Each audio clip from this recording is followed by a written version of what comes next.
Hi guys, and welcome back to Hilltop Farm. Today I'm going to show you how to make a rather wonderful apricot crumble slice. Now, first thing you need to do is to preheat your oven to 350F or 180C or gas 4. Okay, once you've done that, the next thing are your ingredients. Okay, in this bowl we have 1 1/4 cups of flour, right? Half a teaspoon of baking soda, half a teaspoon of our pink Himalayan salt, 1 1/4 cups of rolled oats, 3/4 cup of brown sugar, and 1 teaspoon of cinnamon. Okay, that's what we have in here. Now mix it all together. Now I will remove jewellery for our subscribers that worry about such things. Okay, and I shall mix it all together, breaking up the sugar as you go. Okay, now once you're at this stage, add your butter. Okay, now we need 3/4 cup of butter, room temperature. No point in doing it cold because it will take you forever and a day. Okay.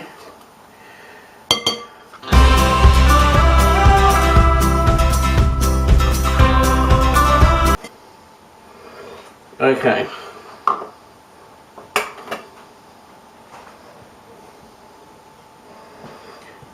Now having added it, okay, work it through. Best method is with the hands, believe me. You may not think so because it's rather messy,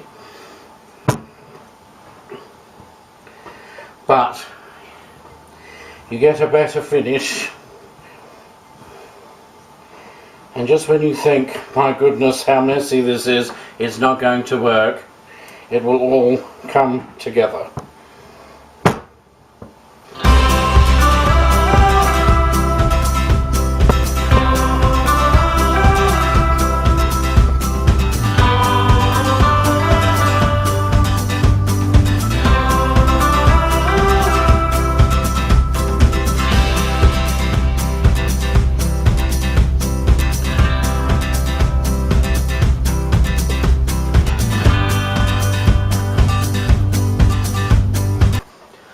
Okay, now once it's all mixed through, and it's sort of like playing with wet sand at the beach, then it's all done. You've got to make sure it's evenly mixed and you don't have any dry mixture on the bottom.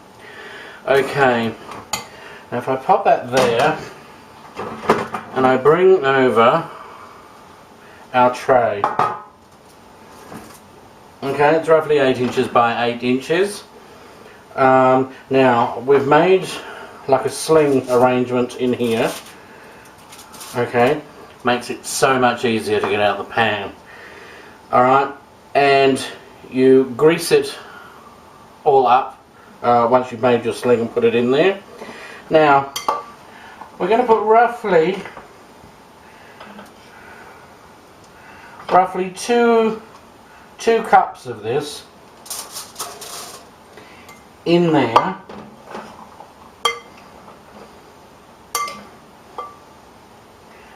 Okay, like that. Okay, we'll spread it round.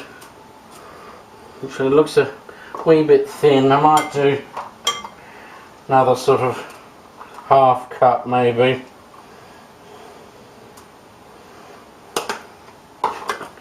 But it doesn't matter. It's not an exact science, this particular thing. They say that true bakers are born, not made. And those of us that aren't true bakers muddle through as best we can. And in my case, I pick recipes where the exact science doesn't come into it. So, firm it down. And you want it quite firm. I mean, obviously, this is the base. So,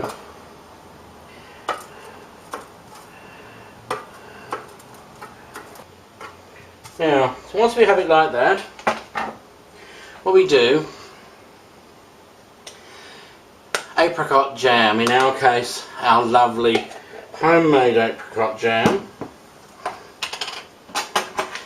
Now, it's a bit cold.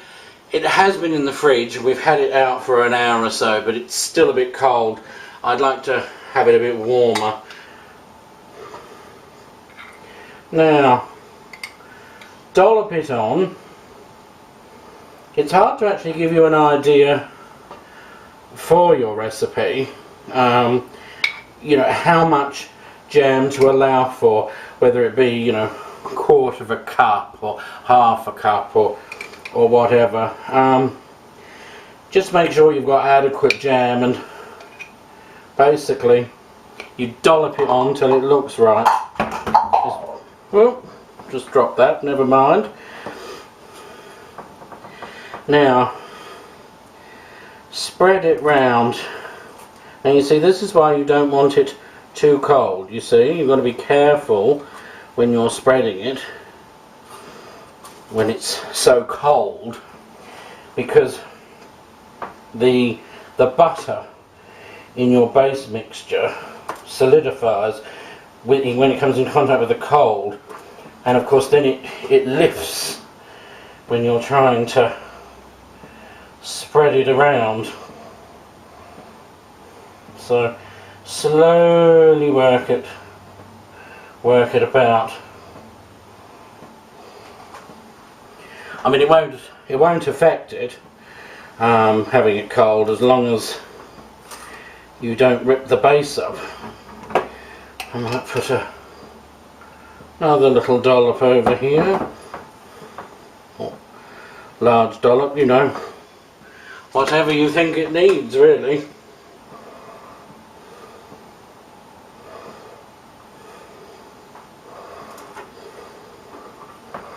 Now, this is a rather good slice, because when it's done, you can either serve it up to look rather grand, or you can simply, because it's so easy and so cheap, you can actually cut it up into like fingers, and that way put it in the kids' lunch boxes, things like that. But anyway, you can kind of see roughly the thickness we've got there on the jam. That's what you're aiming for. Okay, so now what you do is you go back to your mixture, okay, and you squeeze bits together quite hard, alright, and then you break them up over it. Don't break them too small. You know, you want to find them later as little treasures amongst it. So you see that we're sort of dotting great chunks here and there. Now I'll do one more. As I say, squeeze the living daylights out of it so it's absolutely compact. And as I say, break off chunks.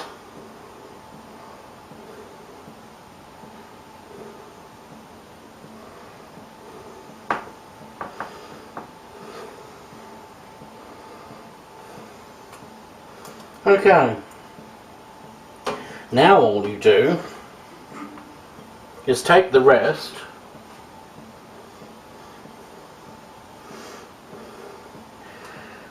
and sprinkle it evenly across the top, because this of course becomes your crumble. So this doesn't have to be all squashed down, squashed together, but you want an even amount, you know. You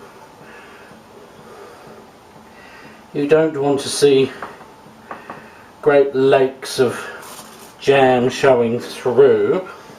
It doesn't matter if you can see little glimmers of it, but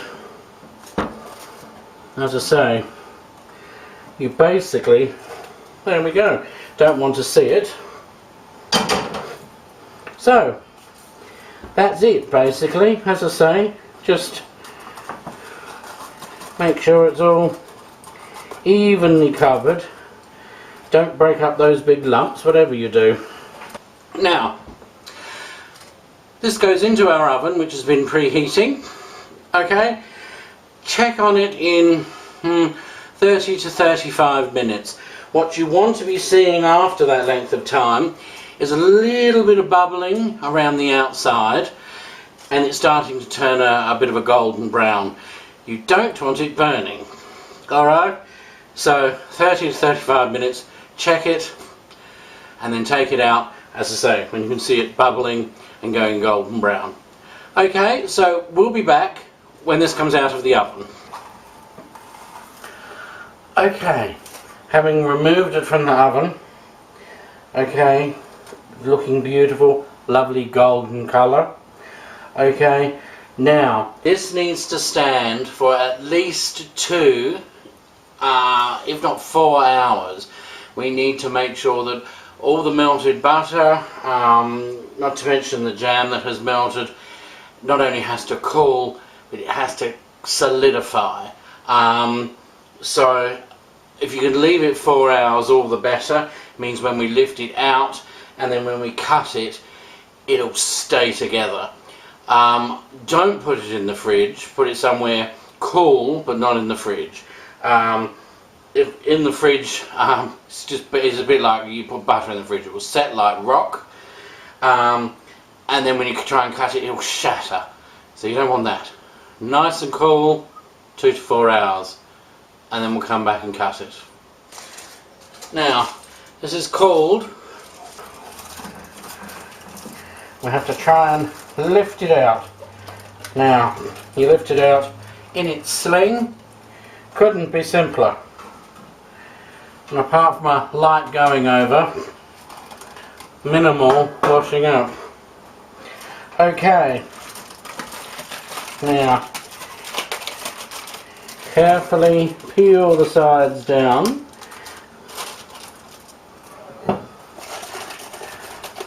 It might put up a little bit of a fight for you because that jam doesn't want to let go in places. What you do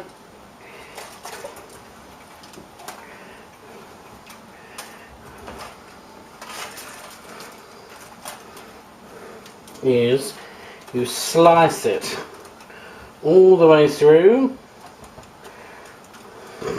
like that. Now if I was doing this for people's lunches, I'd slice it into fingers, right? But you can make them any shape you want, really.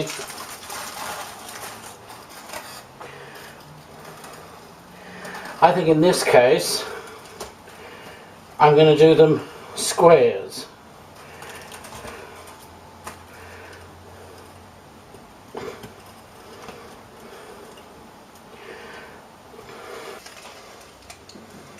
The beauty of this recipe is you can be as grand as you like. You see how the lumps we made earlier have just given that crumble a bit more interest, given it more of a strudely sort of look. But this, as I say, can be served up to children. Could be used as a dessert. You could even put a bit of cream or something on it, custard. Or, like I'm about to do, you can arrange it beautifully on a serving dish and have guests for afternoon tea. So that's what I'll be doing. Doesn't that look splendid? The next time the Duchess of Cambridge comes to tea, I'll know exactly what to do. I won't be lost for a recipe. Okay, so I hope you enjoyed this recipe. If you did, give us a big thumbs up, hit subscribe and share this video on social media. So until next time, it's goodbye from Hilltop Farm. See ya!